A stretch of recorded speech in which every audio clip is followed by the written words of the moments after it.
Hi guys, Miss Patton and I made this wonderful read aloud for you, but we actually recorded it as a time lapse, so that's a shame.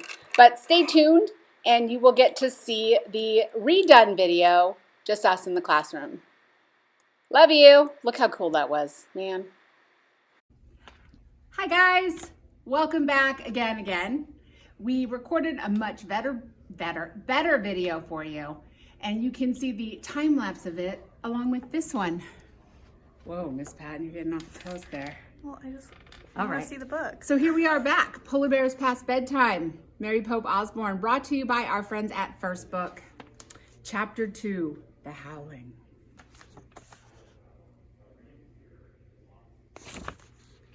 The air was crisp and cold.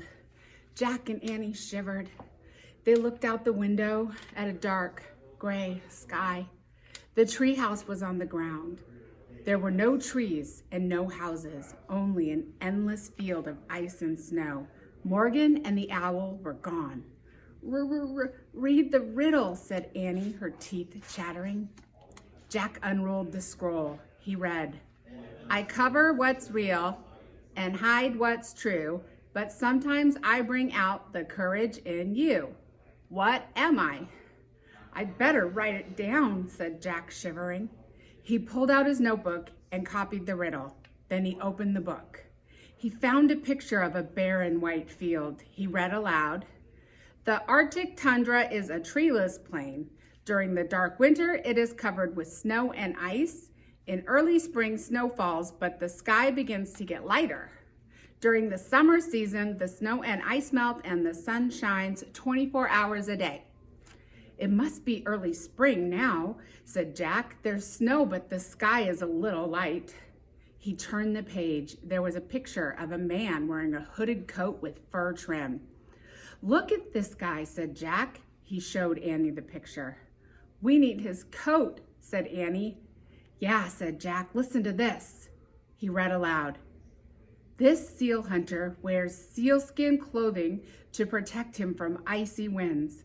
Before modern times, the native people of the Arctic lived by hunting seals, caribou, polar bears, and whales. Jack took out his notebook. He wrote, the Arctic. Seal hunters wear sealskin.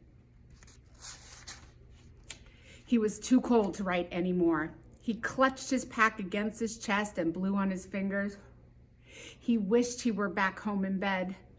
Morgan said someone was coming to meet us, said Annie. If they don't come soon, we'll freeze to death, said Jack. It's getting darker and colder. Shh, listen, said Annie. A howling came from the distance. Oh! Then more howling sounds. Oh! And more. Oh! What's that? Said Jack. They looked out the window. Snow was falling now. It was hard to see. The howling grew louder. It was mixed with yipping and yapping. Those are some scary wolves.